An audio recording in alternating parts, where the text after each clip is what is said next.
ni pi jing sang khwa hong va kwan chiangin Magdala khwa mi Mary le adang Mary dai ho ding in apapai uhi thakadin zin nak pi takin hong ling hi to pa van tung mi khat van tung panin hong pai suka han hung na suang ali khet kit chiangin atunga tu hing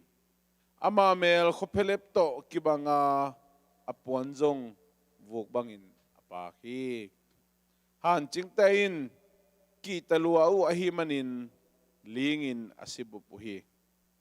ahi zongin towan tungmin numei te kyanga lau keun singlam te tunga akithat Jesu azong nahi lamu kathe hing hilaya ama omnon lohi again sabangin thoki kinta hi ong payun la ama akisyal na mun ongen un tuin manlang takin bachiaun la anung zuite kyanga sina panin Jesu thokik sakhina ki thokik sakhina Galilee gam no te maya pai dinging tolaya ama namuding uhi chin bagenun hi kahonggen thu te hoi takin cham te un achi hing to hi manin numei te zong lau kom nom komin nung zui te kyanga hi thu akau ding in atai pa uhing Jesu in lampia to numei te na don to in lung nuamun chin anaho pihing numei te in zong Jesu akhea leanin abia uhing to chiang in Jesu in amau te kyanga lau keun payun la Galilee gama kasanggam te apay na dingin vagenun tualaya kay hong muding uhi achihi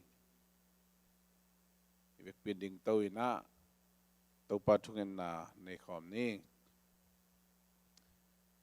bantunga kote pao namin siyang taw tahen nagam hong piang tahen bantunga naday na akichin mabangin leitunga zong kiching saktain nisimin kakam khobu anong piain kote tunga umote kamay sak umabangin kote mo na zong umay saktain hem nang thuak sakkein gilaw pa kyang panhongon kyain ugzo na wanglen na mintan na kempeu nei ton tung tain amen din komay na projector screen eni na kidong asim na nei khom ni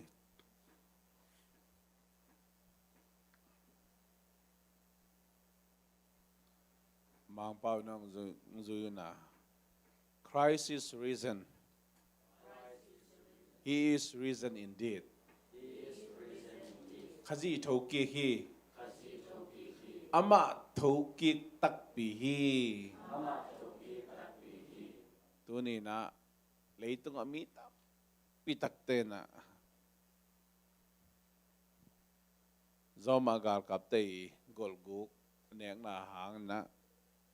thupiang te tung toni na Jesu thokik lo hi china din pi ta se ma leu gen ta se ma leu nang le ke khazi au mi te ina ama thokik tak pi hi china to pa kamal tung toni na ete na aum te hiang chi amasai na genoming kidonga simna ken kong sim dinga mi pi te na adon na nong sim dingui ni pi ni khit chiangin ni sagi laka ni kipan ni khwa wak palai takin megadala khwa mazi le adang mazi tein dai ho dingin apai uhi kimoya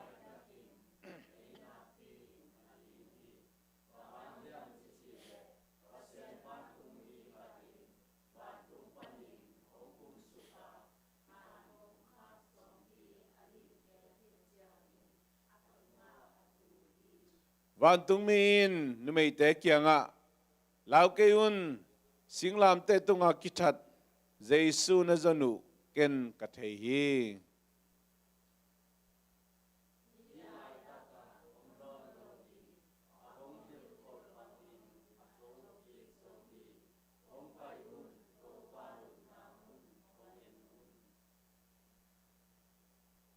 pai me me un la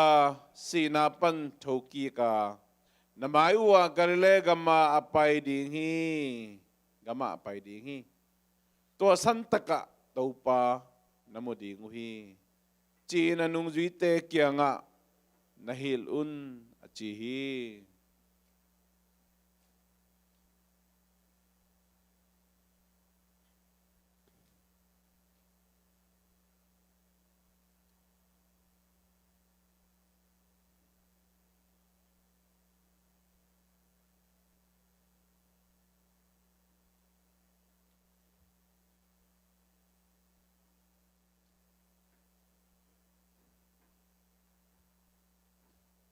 okay na kay man simmay ningina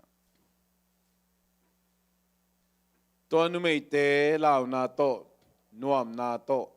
han panin anung juite thu ko ding in tai me me ngu hi tuin khazin imu te laka aga masabel soaka sinapan thoki zo hi to hi tak chiang in mi khar hanga sina thu apian ma bangin mi si talking na thu in zong mi khat hanga piang a hi Adam sunga mi khempe asima bangin khazi sunga mi khempe anung tau hi khazi nagal te khempe ama khenwaya akhiat matengin amang dingi akhak bela agala hi sina mang pain lelna athuak dingi jaisuin keimain talking na le nuntak na kahihi kehongum tein asiangin anung takik dinging kehongum tein jong chingma chiangin asingei ke dinging achihi amen pintu king ni lungdam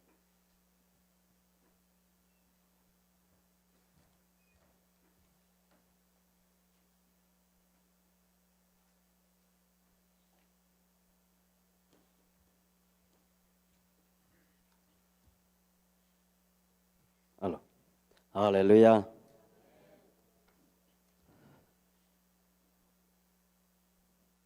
Giêsu thoki ki. Hallelujah. Ivek pina sagi be. Hallelujah china ong phadi ni. Iding dia. Ding ni ivek pina ding ni na ikut telam ja ni na. Tua talking na pen e adinga aman pa pen hi. Christian i na pen Giêsu hong kum na pina hong nung takik lo hile tua akibo to milim tema to kibang ding hi ai zongina tu jing sanga idon thokik na hi aman pha hallelujah toi tak changina ivek pina sagi be hallelujah cha ong ding yang amen 1 2 3 hallelujah hallelujah Hallelujah! Hallelujah! Hallelujah! Hallelujah! Hallelujah! Amen. Tuking ni le. Giêsu pen thokik tak pi hi. Giêsu pen thokik tak pi hi. Ama thokik tak pi hi chia a thum mi te hi hang. Tua iu na ma to Christian nun tak na akal son kia hi yang. Amen. Denina iken kasim nop la siang to mun teng siapa nong sim kini na. Kadai na bulpi mun niong sim lai ningin. Matai som ni le giat. Matai som ni le giat guk na le sagina. Hilaya ama omno lohi. Again sabangin thoki kintahi. Hong payulla ama akisial na mun hongenun. Tuin malang takin vacha ulla. Anung zuite kianga. Sinapanin Giêsu thou ki thou sak kina. กาลิเลกัมโนเตมายะอภัยดิ่งฮีตัวลายะอามะนมุดิ่งอุฮีจีนบะเกนุนฮีกงเกนทูเตหอยตะกินจำเตอุนอจิฮีเป็นกว่าอีเกนเฮียมจีเลวันตุงมีเตยตังโกนาฮีวันตุงมีเตนะเยซูฮานะอะโหเมรีเตลมตาเกียงอะอันเกนนาฮี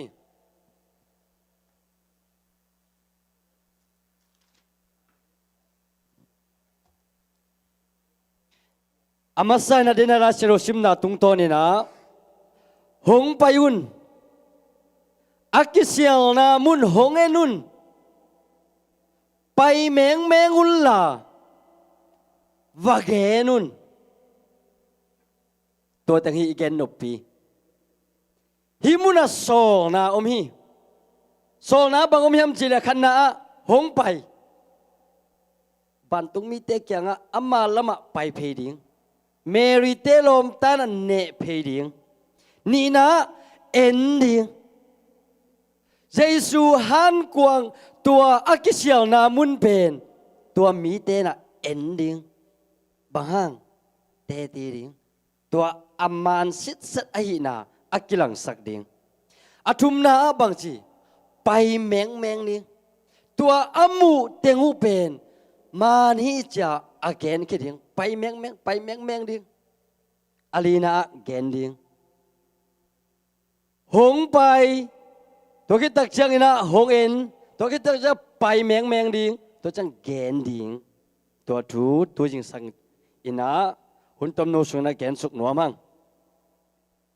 อามาไซนะหงไปหงเอ็นุนอันเนวกุกนาชิมนาอมฮี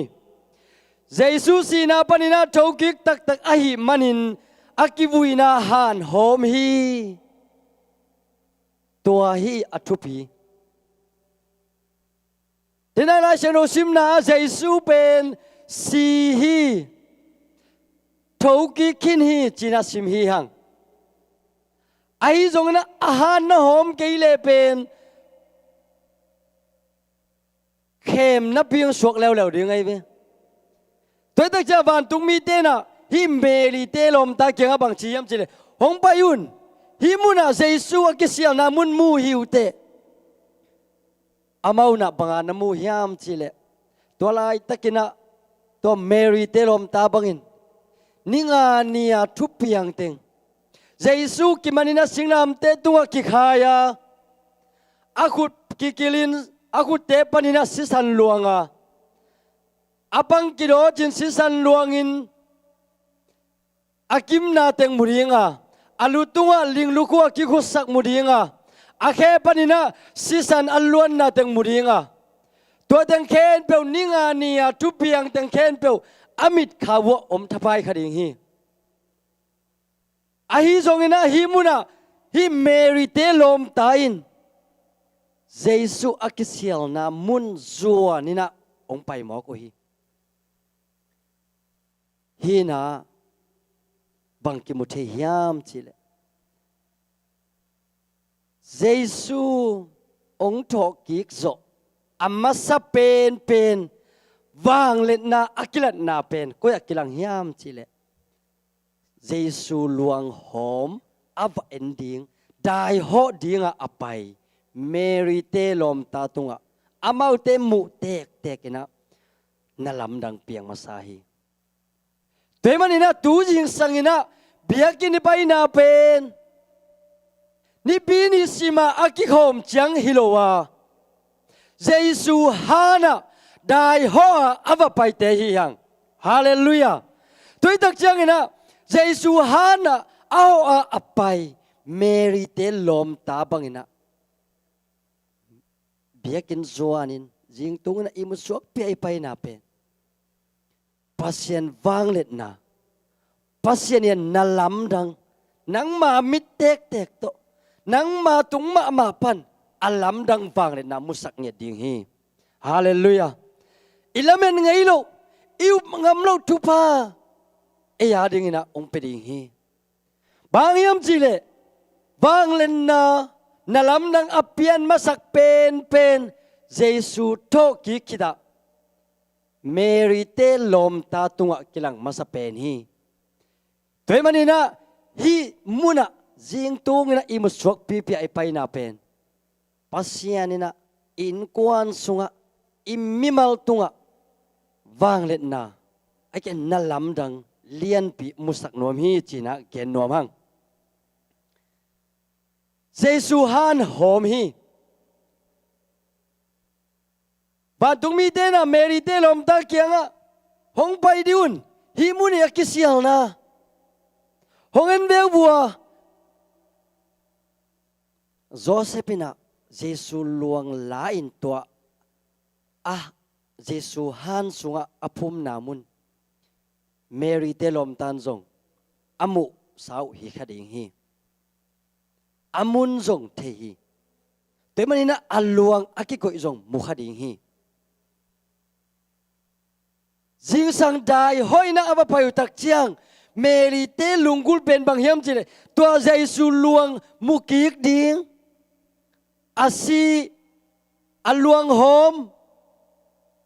mudinga aba payu hizeni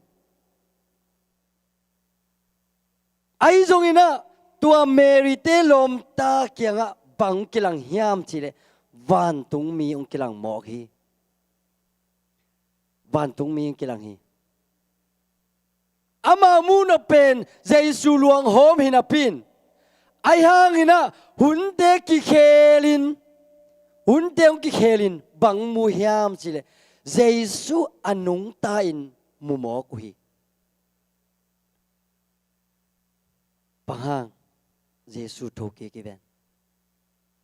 Jesu thoki ki denai gen sabang ina Jesu pen ong thoki lo hi sen le ete up nan amok na pi hi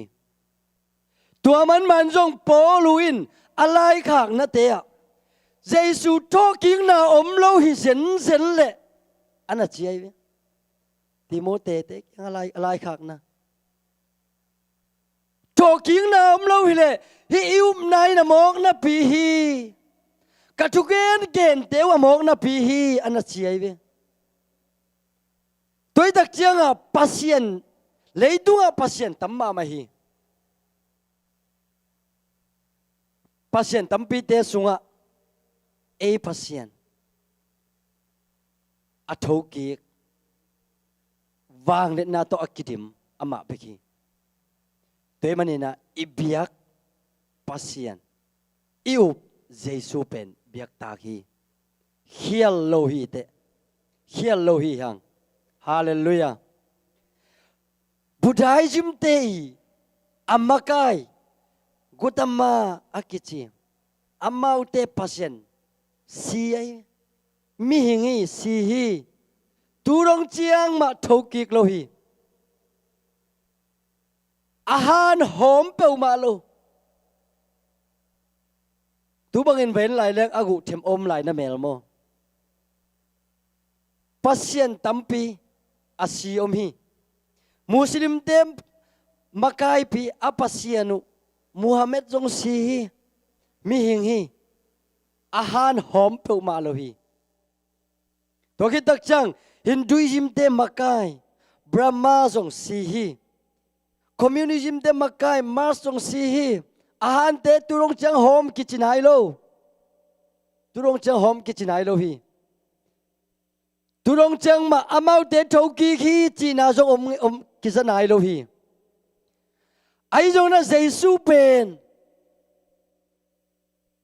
asi mai na ama pian ya ding teng khen po jong again te pasien hi bo dena siapai asim na ila siang do sim na ding khata again na Jesu pen aman gen kholai tak changa ni thum kitchen thoki ding chi gen kholai tak changa pilat kumpi pa pilat mangpa kyanga thuki sak aman tora ni na gen ai manina ama pen ki ku khading hi thu siara siam ding hi toy manina aching ding na thu pia in china thu tuam tom na tom tampi om hi ki ching dim dem hitama sele Jesu thokik ve hi mo ki ama thoking na pen aki chiang tan thailo aki dal thailo thoking na ai manina qua quan akida lang kidal thailo hi tua pen ama pasian ai na akilat na hi mi te na gal kap te na tua Jesu thoking na athe utak chiang hi pa pen ikum pi pa pi na tina mule zale hi thu peuma piang lo ding ai kele mi pi den thaile pen hi peuma abai sa hunina ama thu kilim gen ma le mi te na umin zuin mi tampi ama nung zuin anga khit bana hi thu pen mi den thei lai lai le mi pi te khen pewin ama umin eite langam pangding ai manina china gal kapten thu siam bol hi thu sia bol hi ama thoki na pen mi te na za ni na gok sim lak khet sim anasem nong jui te na gok sim hi china tua han ching te sum gok nek na to Jesu talking na turong chiang ma Jews mi ten aup zo luk na u hi thu hang hi Jews mi ten aup zo luk na hi thu hang hi amau up luk na pen pang hiam chi le tua gal kap te i zuaw gen na hanga turong chiang ma Jesu ana nai lo hi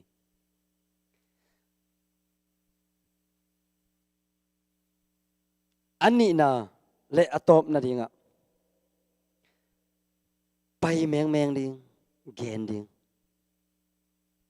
hi pen pan tung mi te mana ana gen hi pai meng un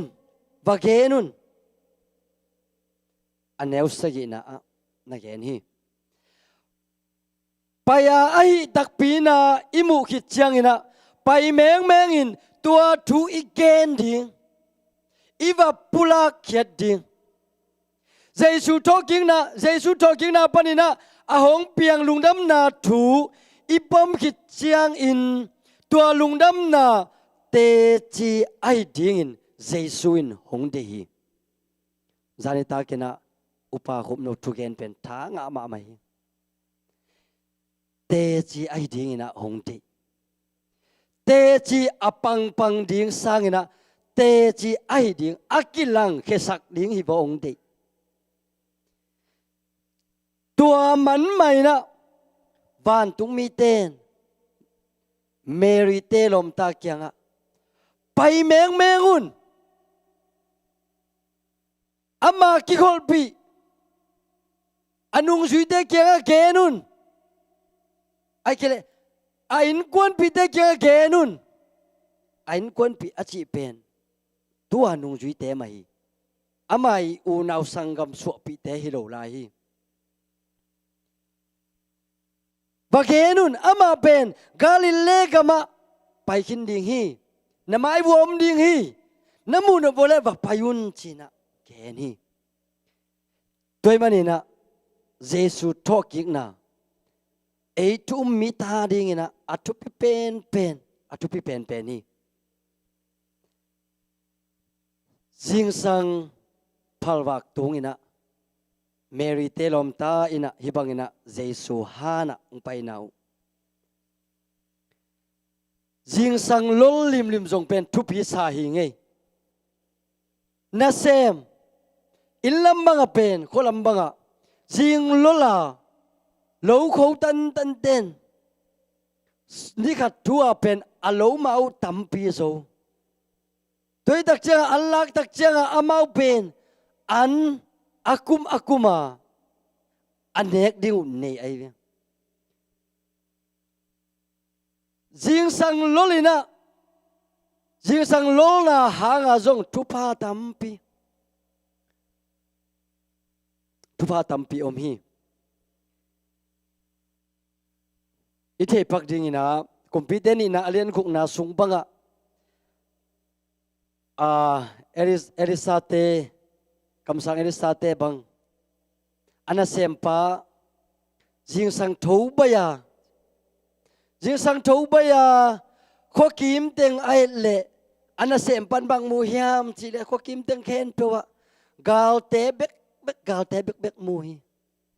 hilamen le gal te mu hilamen le gal te mu anung lamen le gal te mu apangen le gal te mu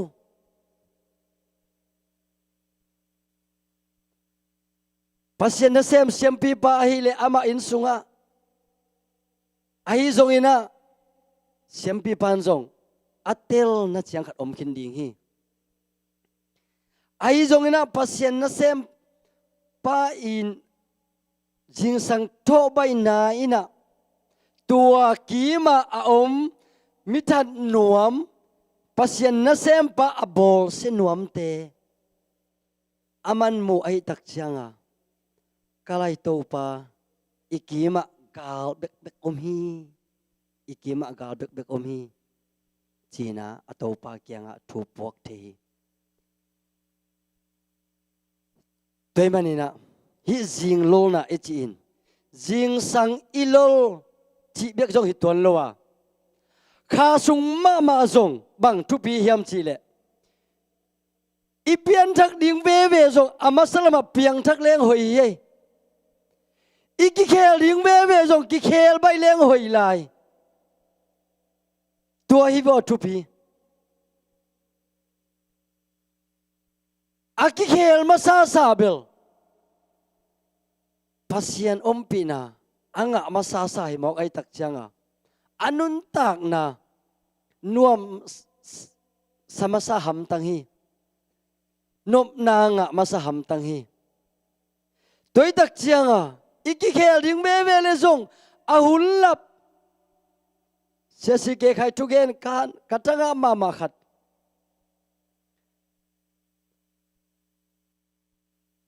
iki khel ding ai le zong ipumpi izat atom tom ten ong nek tum mai na iki khel ding china again thanga ma hi iki khel ding tam pio ma ai zong iki khel zo nai lo om hi ai zong to te khen peu pen a khel nom vi ve hi hang toy manina hi jesu thokik na ina izing lolin jong tu pia upna sunga iki khel ding ve i up ding ve i sep ding ve na khat peu asem masa abol masa athou masa i ding pen nak pi takina thu pi hi tua te tunga nalam dang Mary te lom ta tunga nalam dang apian ma bangin van tung mi te kilangina Jesu hana nalam dang akilat ma bangin tuni jing sangina Jesu hana aho Jesu hana apai Jesu alungkul mi te tunga inkwan bangkwa mimal tunga Mary te lom ta tunga nalam dang apian ma bangin Mary te lom ta nalam dang amu ma bangun Jesu thoking na thu Jesu nung ta tak pi hi china amau te na tang kowina ava khet ma bangun tuni jing sangina dai ho a ong pai nu le pa u le naw ako ma chet tunga pasianina na ong semen la khasyang thu ompi na eite tunga tung kim chet ta hen tunina Jesu thokik tak pi hi china a thum mi te hi hang tuni jing sangina idai ho na tung tonina Jesu i wang let na Jesu thokik chi a mi te kyanga again ke zo ding te ti ai nge ding ina mi mal kim to pan tu pam pe kim chet ta hen tungit na hun zo lung nam ko na le nek le don ading ina tungit na kenong ni suang ning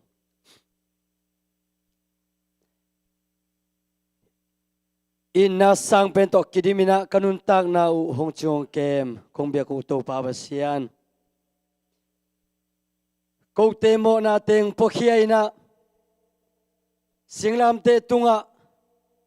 kil chipin hamsat na teng thuakin sisan na san luang in nanun tak na pia in ko te mo na tang ding nong pokhet saka tua mo na teng tunga na khen peu tunga kwalzo na laina ni thum khitak chiang in to pa na talking na thu te tu jing sangina na hana ho in nang ma hong i din nang ma hong nga in nang ma hana ong pai na ta te in tu ni jing sangina to pa Mary te lom ta tunga vantung mi te ina to pa nang ma wanglet na kilang sakin nang ma na sep na kilang sakin nang ma na to kik tak pi na kilat sak ma bangin tu jing sangina dai ho ang pai mi te tunga to pa nang ma wanglet na ong kilang sak ta in ko te upina to pa nang ma to kik tak pi na hi na ka umua nang mai na anung tatak pinahi na kaumuhi to pa ko te pasien nang ma nahi manina kanwa muhi nang ma abiak tak pasien nang ma kong nei khang man kanwa muhi anung tatak pi to pa nang ma kong nei khang man kanwa muhi Jesu ko te tang ding na nong sep saka ko te tang ding nong zo sak manin kanwa muhi papasian tunina Neng le don te ading zong to pa lung damong kowung. Neng na don na te kempo wa to pa kazatu tak changina pumpi chile sa to kilemina. Neket don ket met lowin to pa naman tupam pien la. Azang din na tatanun ta na sunga chile sa to akilem ala tuiten swak sang ta in chiin. Jesu namin kabek suangina kazang ko muhi to pa pasiano. Amen.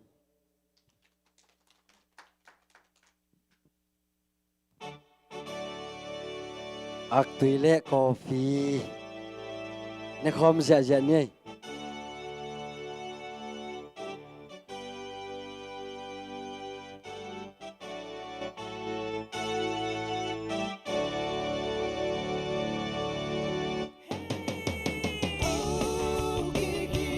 Jesus